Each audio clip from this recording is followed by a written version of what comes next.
Damos comienzo a un nuevo comentario bíblico expositivo. Servidores de Dios. Quien te habla es Manuel Cornejo. En esta ocasión estaré compartiendo sobre el libro de Job, capítulo 37 y versículo 13, donde dice: unas veces por azote, otras por causa de su tierra, otras por misericordia, los hará venir. Estaré también compartiendo los versículos de la Nueva Biblia Estándar Americana 1995, donde dice: ya sea para corrección o para su mundo, o por misericordia, Él hace que suceda. Comienza diciendo: Él hace que venga. En hebreo sería lo hace, como la nube o las nubes y la lluvia que hay en ellas, para encontrar como un camino y también para descubrir las personas o el lugar a los que Dios se propone bien o mal por ello. Continúa diciendo: para corrección, en hebreo sería por vara, azotar o corregir a los hombres con lluvias inmoderadas. También podría ser para una tribu o cierta porción de la tierra que Dios tiene la intención de castigar particularmente de esa manera. Sigue diciendo por su tierra, es decir, por la tierra de Dios, por lo que entiende aquí por la palabra tierra que Él favorece y donde habitan sus siervos, y cómo lo fue Canaán, que por eso Dios bendijo con lluvia, como se encuentran en numerosos pasajes bíblicos, como por ejemplo en Deuteronomios capítulo 11, versículo 12, Salmo 68, versículo 9 y versículo 10. Pero en el tiempo de Jacob, el pueblo de Dios no estaba en Canaán, sino en Egipto, donde llovía muy poco o nada. También puede tratarse de las partes deshabitadas o desérticas del mundo, que pueden llamarse peculiarmente la tierra de Dios, porque está inmediata y únicamente bajo el cuidado de Dios, como si ningún hombre la considerara ni la poseyera, porque se nota como un acto especial de la providencia de Dios que Él hace llover sobre tales lugares, como señala este libro de Job, capítulo 38, y los versículos 26 y 27. También nos habla de su tierra, como puede traducirse a saber por la tierra que se dice que es del Señor, como señala el Salmo 24 y también el Salmo 50, versículo 2, y que puede oponerse aquí a una tribu o a una pequeña parte de la tierra. Y así, esto puede notar un juicio general por lluvias excesivas infligidas sobre toda la tierra y todos sus habitantes, incluso el diluvio universal, que entonces fue como un recuerdo fresco que salió en gran medida de las nubes. Y así estos dos primeros miembros hablan de corrección y el último de misericordia. Por misericordia, para comodidad y beneficio de la humanidad, refrescando y limpiando el aire, y además refrescando y mejorando todos los frutos de la tierra y de otras maneras. Continúo ahora con el versículo 14, donde dice: escucha esto, Job, detente y considera las maravillas de Dios. También dice: escucha esto, oh Job, ponte de pie y considera las maravillas de Dios. Comienza diciendo: escucha esto. Es decir, escucha lo que digo de parte de Dios. También dice: quédate quieto, entre una profunda contemplación sobre el tema. Y también le señala cuando dice: y considera. Es decir, pesa cada cosa, examina por separado y colectivamente, para sacar conclusiones correctas de todo. También dice: las maravillosas obras de Dios, sin fin en su variedad, estupendas en su estructura, complicado en sus partes, indescriptibles en sus relaciones y conexiones, e incomprensibles en el modo de su formación, en la cohesión de sus partes y en los fines de su creación. Continúa ahora con el versículo 15, donde dice: ¿Sabes tú cómo Dios lo pone en concierto y hace resplandecer la luz de su nube? También dice: ¿Sabéis cómo Dios lo afirma y hace resplandecer el relámpago de su nube? Comienza diciendo: cuando lo dispuso Dios, a saber, anteriormente las cosas dichas, las nubes, la lluvia, la nieve, los truenos y relámpagos, y otros meteoros. Note que le dice: ¿te pidió Dios consejo para que te familiarizaras con sus consejos, para producirlo y ordenarlos cuándo, dónde y de qué manera debería disponer de ellos? Note que Dios ordena todas estas cosas, no como a ti te place, sino como Él cree conveniente, y de la misma manera también dispone de todos los asuntos humanos y de los tuyos entre los demás. Sigue diciendo: hizo brillar la luz de su nube, que puede entenderse bien sea de la luz del sol que se abre paso entre las nubes, cuando es más glorioso y cómodo. Pero aunque esta luz atraviesa las nubes, es muy impropio llamarla la luz de las nubes. También habla del relámpago, que se llama así propiamente como producido por y en una nube. También señala el arco iris, que es una obra ligera y gloriosa de Dios, y por lo tanto no es probable que se omita en este lugar, y que está asentado en una nube, que también bien puede llamarse la nube de Dios, porque en ella Dios pone su arco, como se llama el arco iris, en Génesis capítulo 9 y versículo 13. Continúa ahora con el versículo 16, donde dice: ¿has conocido tú las diferencias de las nubes, las maravillas del perfecto en sabiduría?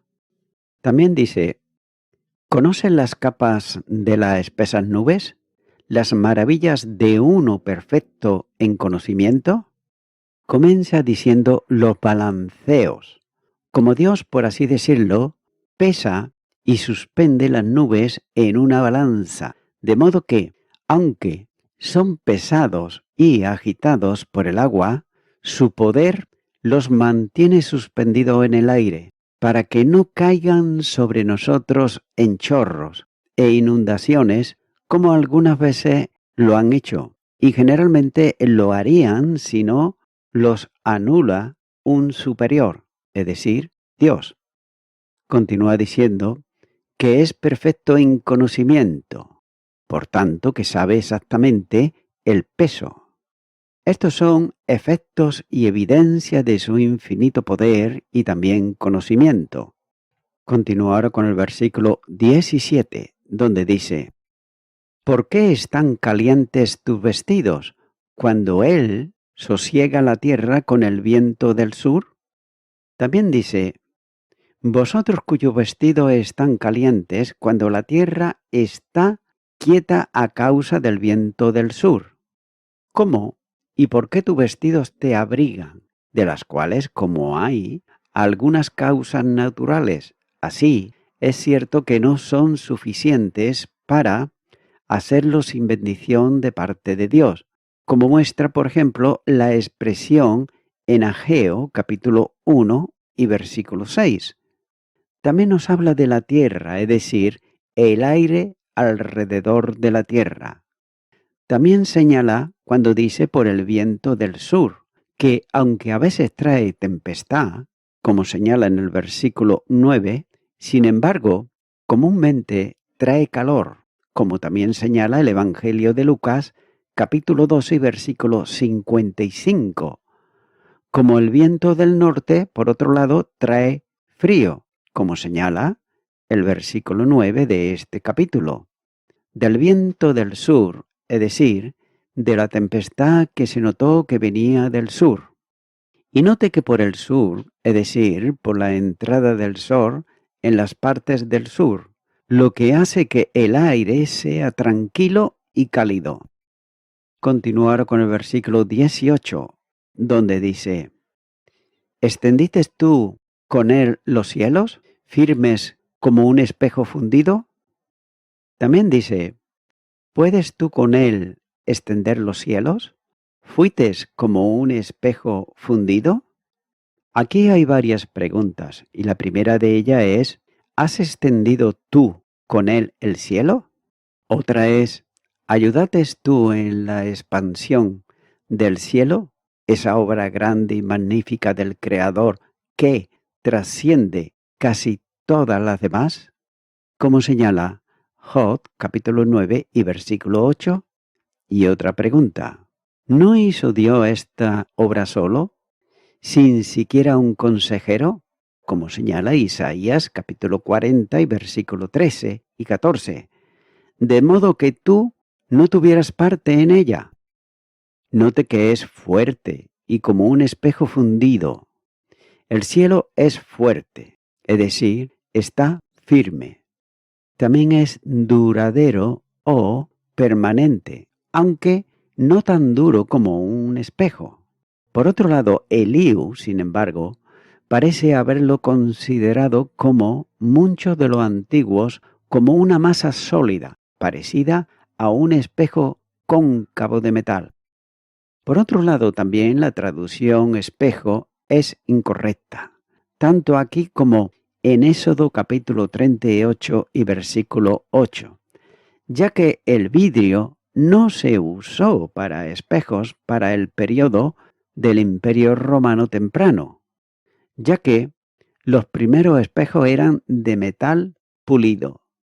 Continuar con el versículo 19, donde dice: muéstranos qué le hemos de decir, porque nosotros no podemos ordenar las ideas a causa de las tinieblas. También dice: enséñanos lo que le diremos. No podemos arreglar nuestro caso debido a la oscuridad.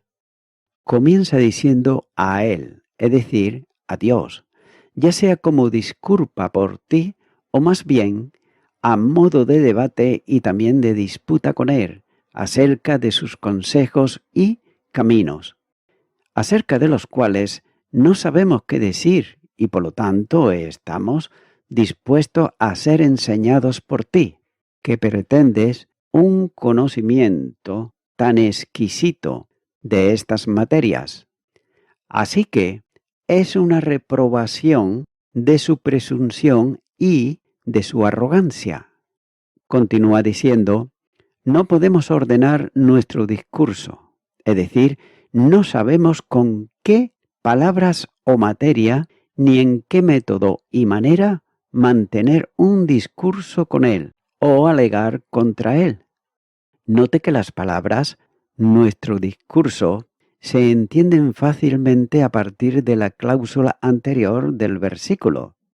Continúa diciendo: por causa de la oscuridad, tanto por la oscuridad del asunto, siendo los consejos y caminos de Dios muy profundos y lejos de nuestro alcance, y también por la oscuridad o ceguera de nuestras mentes. Continuará con el versículo 20, donde dice: ¿será preciso contarle cuando yo hablare? Por más que el hombre razone, quedará como abismado. También dice: ¿se le dirá que yo hablaría? ¿O debe decir un hombre que será tragado? Dice que se le dirá que yo hablo, más bien hablaría, como señala Job capítulo 31 y versículo 35, ya que Job había expresado el deseo que Dios lo oiga y le responda. Eliú, con la intención de reprender esta presunción, pero, sin embargo, rehuyendo hacerlo directamente, se pone en el lugar de Job y pregunta: ¿sería apropiado que exija hablar con Dios? Si no, no puede ser apropiado que Job lo haga, ya que si un hombre habla, ciertamente será tragado. Este es probablemente el verdadero significado, aunque algunos comentaristas han sugerido otro que prefiere traducir como ¿debe un hombre desear ser destruido? Si adoptamos esta interpretación, debemos de entender que Eliú agregó a su primera reprensión una segunda dirigida contra el deseo de Job de terminar con su vida. Continuar con el versículo 21, donde dice: Mas ahora ya no se puede mirar la luz esplendente en los cielos, luego que pasa el viento y los limpia. También dice: Ahora los hombres no ven la luz que resplandece en los cielos, pero el viento ha pasado y los ha limpiado. Comienza hablando aquí de limpiar, es decir, limpia el aire de las nubes, ya que cuando la luz del sol, el mismo hebreo se traduce luz aquí y sol, también como señala el versículo 26, previamente no visto a través de las nubes, de repente brilla detrás de ellos, debido a que el viento los limpia. Note que el efecto es deslumbrante a la vista. Así, si la majestad de Dios ahora, escondida, se revela repentinamente con todo su esplendor, esparciría tinieblas sobre los ojos de Job, ansiosos por otro lado por ella, como señala el versículo 19. Por otro lado, Ubreid lo traduce literalmente cuando dice: ahora los hombres no ven el sol, luz, brilla, es decir, detrás de las nubes, pero el viento pasa y lo limpia. El hebreo sería para brillante es más bien brillar. Es porque ahora el hombre no ve la brillante luz del sol, ya que la deslumbrante majestad de Dios debido a las nubes intermedias, como señala Job capítulo 26 y versículo 9, que se atreven a desear hablar delante de Dios. Job 37 versículo 20, como lo hace Job. Preludio de la aparición de Dios, como también nos señala Job capítulo 38 y versículo 1. Y las palabras también son válidas en un sentido no pretendido por Eliú, pero tal vez incluido por el Espíritu Santo. Job y otros que sufren no pueden ver la luz del rostro de Dios a través de las nubes de la prueba, pero el viento pronto los barrerá y Dios aparecerá de nuevo. Por tanto, que esperen con paciencia, porque Él todavía brilla, aunque por un tiempo no lo vean. Continuar con el versículo 22, donde dice: Viniendo de la parte del norte, la dorada claridad en Dios, hay una majestad terrible. También dice: Del norte viene el esplendor dorado, alrededor de Dios hay una majestad asombrosa. Comienza diciendo buen tiempo. Aquí puede ser una descripción adicional del tiempo en que los hombres no pueden ver o contemplar el sol, a saber cuándo buen tiempo.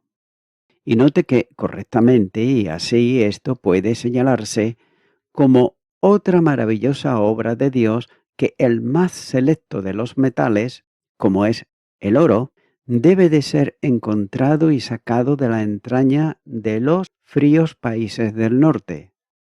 Y metafóricamente, ya que esta palabra se usa a menudo para cosas brillantes y también resplandecientes, como leemos del aceite dorado en Zacarías capítulo 4 y versículo 12, y llamamos tiempo felices, es decir, días dorados. Y así el tiempo brillante y hermoso bien puede llamarse dorado, porque entonces el sol dora el aire y la tierra con sus rayos, que también son llamados por los poetas rayos dorados. Nos sigue diciendo del norte, es decir, de los vientos del norte que dispersan las nubes y despejan el cielo. Proverbios capítulo 25, versículo 23. Sigue diciendo, con Dios está la majestad terrible, y por lo tanto no podemos acercarnos demasiado a Él, ni hablarle con presunción o irreverencia. Y así está en la aplicación de lo que ahora había dicho, que no podíamos ver el sol, y mucho menos, y además es un epifomema o conclusión de todo el discurso anterior, ya que esas gloriosas obras suyas que ha descrito son testimonios de esa grande y terrible majestad que hay en él, lo cual debiera de hacernos temerle y reverenciarle y no comportarnos tan insolentemente hacia él como lo ha hecho Job. Continuar con el versículo 23, donde dice, Él es todopoderoso, el cual no alcanzamos, grande en poder, y en juicio y en multitud de justicia no afligirá. También dice, al Todopoderoso no podemos encontrarlo. Él es exaltado en poder y no violentará la justicia y la rectitud abundante.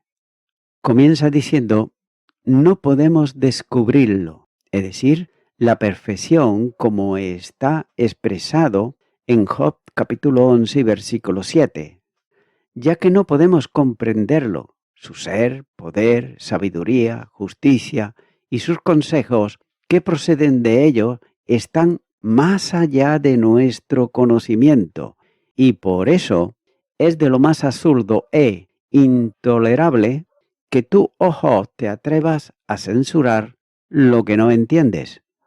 Sigue diciendo, Él es excelente en poder y por lo tanto, como no necesita ninguna acción injusta para progresar, tampoco puede hacerlo porque todas esas cosas son actos y evidencias de impotencia o debilidad.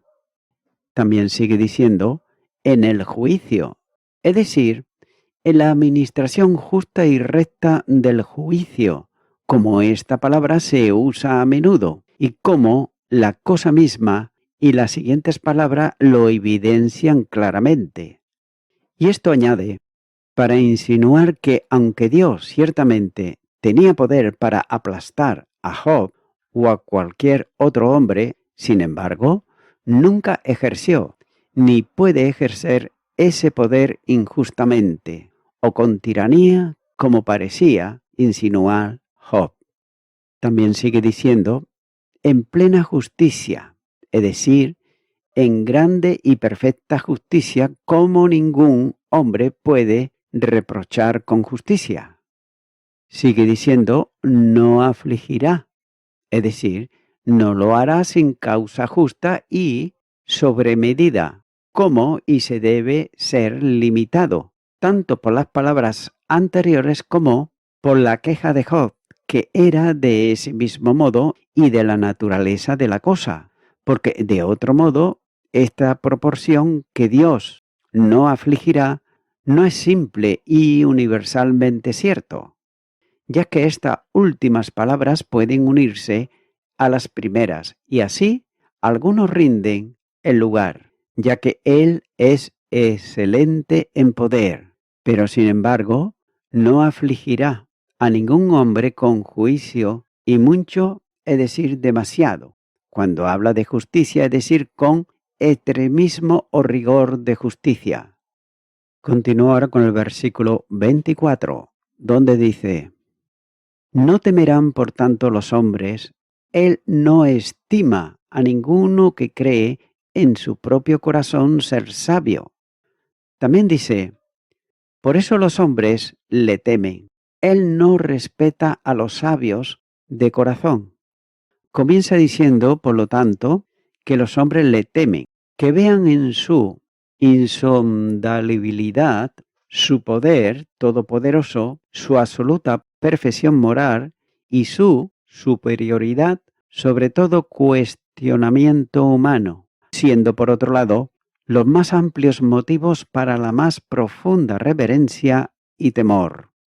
Y que se acuerden de que Él no respeta a los sabios de corazón, ya que por muy sabios de corazón que sean los hombres, Dios no los respeta, al menos hasta el punto de someter su conducta a su juicio y de responder a sus indicaciones.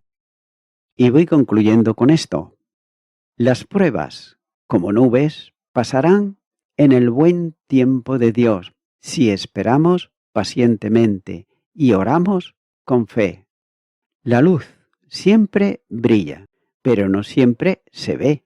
Los rayos del sol son tan brillantes como siempre, pero las nubes nos los interceptan. Así que el amor de Dios es siempre el mismo, pero los pecadores y las penas, a menudo, por nuestra incredulidad, nos ocultan de la luz de su rostro.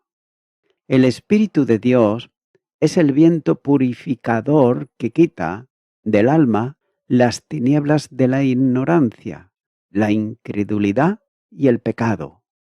Y aunque no podemos encontrarlo en sus infinitas perfecciones, estamos seguros, si somos sus hijos, no para siempre regañará ni guardará su ira para siempre. Salmo 103, versículo 9. Porque su carácter es que Él no aflige ni entristece voluntariamente a los hijos de los hombres. Job, capítulo 37, versículo 23, y Lamentaciones, capítulo 3, versículo 32. Y aunque no respeta a los sabios de corazón en sus propios conceptos, como señala el versículo 24, quitará la vara de aquellos en quienes la corrección ha completado el fin designado, penitencia más profunda, mansedumbre y humildad. Amigo y amiga oyente, hemos dicho que el Señor Jesucristo era el mejor maestro y así es Dios también, porque Jesucristo es Dios. Y Él está enseñándole algo aquí a Job. Él nos enseña a nosotros también en la actualidad, en el día de hoy, siempre que queramos aprender. El Señor Jesucristo es quien nos quiere enseñar y lo quiere hacer personalmente. Y uno de los grandes rasgos de los buenos maestros es que Él comienza a enseñar partiendo desde el punto donde se encuentra el alumno. Y partiendo de ese punto, Él lleva al estudiante al lugar donde el maestro quiere llevarlo. Mi amigo, mi amiga oyente, Dios desea enseñarte a ti y a todo aquel que aún todavía no tiene a Jesucristo como Salvador en su vida. Quiere enseñarnos los caminos de Dios, pero esos caminos no los vamos a aprender por nuestra propia cuenta.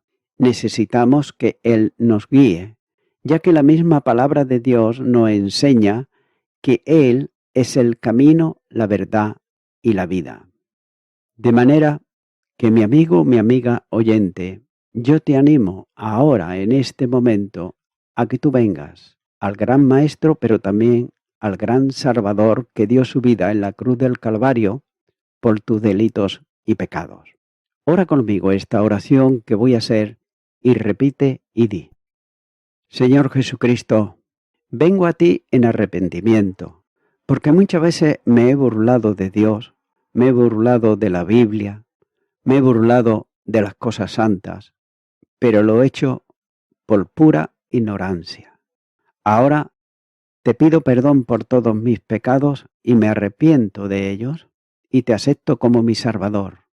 Y te pido humildemente que me enseñes cada día de mi vida a cómo debo de comportarme con Dios, con mis semejantes, con mi familia, con mis amigos, con todas las personas. Enséñame, buen Maestro y Salvador. En tu nombre, amén.